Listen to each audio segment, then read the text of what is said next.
बिस्मिल्लाहिर्रहमानिर्रहीम। आज की इस वीडियो के अंदर हम प्रिवेंटिव एंड सोशल मेडिसिन को स्टार्ट कर रहे हैं, पीएसएम को स्टार्ट कर रहे हैं। तो सबसे पहले हम एपिडेमियोलॉजी से स्टार्ट करते हैं। एपिडेमियोलॉजी में एपिडेमियोलॉजी, एपी का मतलब अमोंग, डेमी का मतलब पीपल और लॉजी का मतलब स्टडी होती है। तो the study of diseases in the population is called epidemiology. और डिजीजेस के आपने तीन चीज़ों को पढ़ना है, डिस्ट्रीब्यूशन को, डिटर्मिनेंट को और फ्रीक्वेंसी को। डिस्ट्रीब्यूशन के अंदर टाइम, प्लेस और पर्सन डिस्ट्रीब्यूशन आ जाएगा, जबकि डिटर्मिनेंट के अंदर कॉज सबसे इंपॉर्टेंट होता है।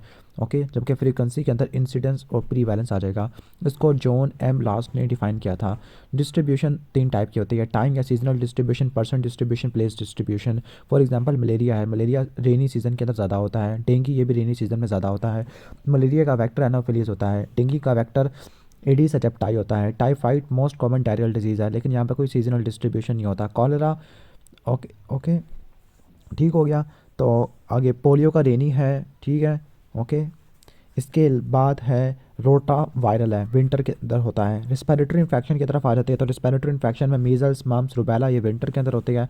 चिकन पॉक्स, H1N1 यानी ये इन्फ्लुएंजा वायरस है। डिप्थीरिया है, पर्ट्यूसिस है। जबकि diabetes, mellitus, hypertension, chronic heart disease है, ओके, ठीक हो गया। या क्रोनरी हार्ट डिजीज़ है, क्रोनरी हार्ट डिजीज़, इनकी कोई सीजनल डिस्ट्रीब्यूशन नहीं होती। नॉन कम्युनिकेबल डिजीज़ होती है, कैंसर के भी कुछ नहीं होती। Road traffic accident winter season में होते हैं, ओके। तो ये टाइम डिस्ट्रीब्यूशन या सीजन डिस्ट्रीब्यूशन थी। इसके बाद आती है प्लेस डिस्ट्रीब्यूशन, तो ये जियोग्राफिकल डिस्ट्रीब्यूशन होती है। फॉर एग्जांपल काला आजार होता है यूपी के अंदर, बिहार के अंदर, झारखंड के अंदर काफ़ी ज़्यादा होता है। इसका जो वेक्टर है वो फेलोबोटोमस होती है। फेलोबोटोमस है, ये सैंड फ्लाई होती है। क्यूलेक्स ट्राई एंटीनोराइनाकस होती है।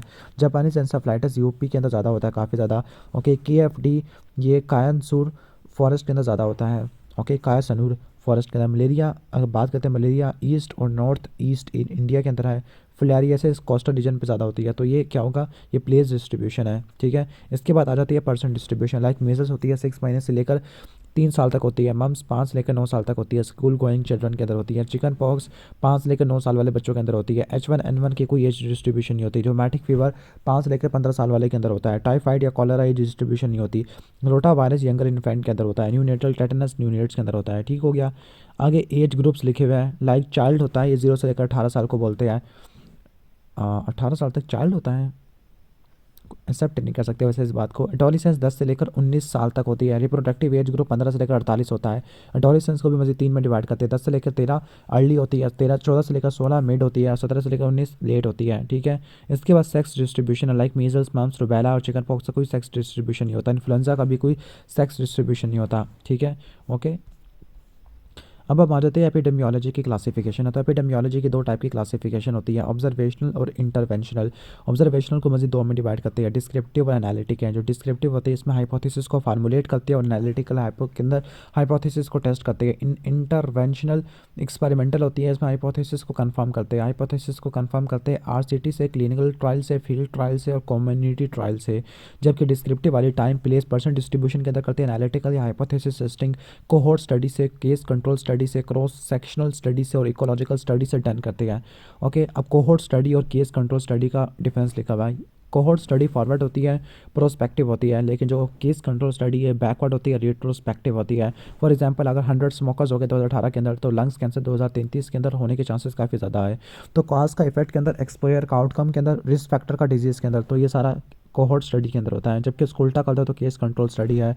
कोहोर्ट स्टडी में ये लिखा है कि लाइक 2018 के अंदर 100 स्मोकर थे, स्मोकिंग का एक्सपोज किया तो 80 के अंदर लंग कैंसर हो गया। लेकिन जो नॉन एक्सपोज 100 नॉन स्मोकर थे उसमें 10 में लंग कैंसर हुआ। तो जो गोल्डन रूल ऑफ एपिडेमियोलॉजी है, तो आपने हमेशा कंपैरिजन लेना है, लाइक दो ग्रुप्स का, एक्सपोज और नॉन एक्सपोज का, ठीक है। और हमने वेट करना है डिजीज़ की अकरेंस का दोनों ग्रुप के अंदर, और फिर आपने कंपेयर करना है। तो जो रिजल्ट होते हैं वो स्ट्रेंथ ऑफ एसोसिएशन से कैलकुलेट करते हैं। स्ट्रेंथ ऑफ एसोसिएशन तीन चीज़ों पर डिपेंड करती है, रिलेटिव रिस्क के ऊपर, एट्रीब्यूटेबल रिस्क के ऊपर और पॉपुलेशन एट्रीब्यूटेबल रिस्क के ऊपर। रिलेटिव रिस्क होता है, okay, incidence in exposed over incidence in non exposed, इसकी रेशियो को कहते हैं। अगर जितना ज़्यादा होगा रिलेटिव रिस्क, उतना ज़्यादा रिस्क होने के चांसेस काफ़ी ज़्यादा होंगे। डैट मीन्स कि अगर 8 होगा तो उसका मतलब कि जो स्मोकर्स होते हैं उनमें लंग कैंसर होने के चांसेस 8 गुना ज़्यादा होते हैं। जो रिलेटिव रिस्क होता है वो रिस्क रेशियो के ऑलमोस्ट इक्वल या डायरेक्टली प्रोपोर्शनल होता है, ओके, ठीक है। अगर रिलेटिव रिस्क 1 से ज़्यादा हो तो एसोसिएशन मौजूद है, लेकिन अगर रिलेटिव रिस्क बराबर है तो कोई एसोसिएशन नहीं है, 1 से बराबर है, ठीक है। और अगर रिलेटिव रिस्क 1 से छोटा है डेट मीन्स कि नेगेटिव या इन्वर्स एसोसिएशन है, रिस्क फैक्टर प्रोटेक्टिव है। इसके बाद एट्रीब्यूटेबल रिस्क है। ओके, यहाँ पे भी एक्सपोज को नॉन एक्सपोज से माइनस करते हैं, 100 से मल्टीप्लाई कर देते हैं, तो इसकी इंटरप्रिटेशन ये होती है लाइक 88% आया तो 88% लंग कैंसर स्मोकिंग की वजह से होता है। फिर पॉपुलेशन है तो पॉपुलेशन के अंदर टोटल से नॉन एक्सपोज ओवर टोटल से हम डिवाइड कर देते हैं तो 77% है। इसकी इंटरप्रिटेशन ये है कि अगर स्मोकिंग को सेम पॉपुलेशन से एलिमिनेट करते हैं तो 77% केसेस कम हो जाएंगे सेम पॉपुलेशन के अंदर। जो फार्मूला है विद मल्टीपल सेक्स पार्टनर, तो वो 5 टाइम, ओके सॉरी, फीमेल्स होती हैं जिनके मल्टीपल सेक्स पार्टनर होते हैं तो उनके अंदर सर्विकल कैंसर होने के चांसेस काफ़ी ज़्यादा होते हैं। तो आपने इसकी मालूम करनी है एट्रीब्यूटेबल रिस्क, तो expose minus non expose divided by, ठीक है, तो ये फार्मूला आपने नोट कर लेना है। ओके, क्लिनिशियन मोस्टली या मेनली कंसर्न होते हैं रिलेटिव रिस्क के, एपिडेमियोलॉजी वाले एट्रीब्यूटेबल रिस्क से, जबकि पीएच प्रोग्राम वाले जो कंसर्न होते हैं पब्लिक हेल्थ प्रोग्राम मैनेजर वाले वो पॉपुलेशन एट्रीब्यूटेबल रिस्क से एसोसिएटेड होते हैं। इसके बाद कोहॉर्ट स्टडी है। Cohort study forward looking study होती है, फॉलोअप स्टडी है, प्रोस्पेक्टिव स्टडी होती है। ओके, ठीक है। कॉज टू इफेक्ट स्टडी करते हैं, रिस्क फैक्टर टू डिजीज आते हैं, यानी पहले कॉज से इफेक्ट, रिस्क फैक्टर से डिजीज या एक्सपोजर से आउटकम की तरफ जाते हैं। ओके, इसके बाद फ्रेमिंग हैम हार्ट स्टडी है, तो ये मोस्ट पॉपुलर कोहॉर्ट स्टडी है, क्रॉनिक या क्रोनरी आर्टरी डिजीज़ के लिए करते थे। तो यहाँ पर इसने क्या किया था, इसने रिस्क फैक्टर को टैबुलेट किया था, लिस्ट बनाई थी। एज ग्रुप था 30 से लेकर 62 साल तक, सैंपल का साइज़ 4469 था। इसने एक्सपोज और नॉन एक्सपोज ग्रुप में डिवाइड कर दिया और इंसिडेंस को चेक किया हर 2 साल के बाद, ठीक हो गया।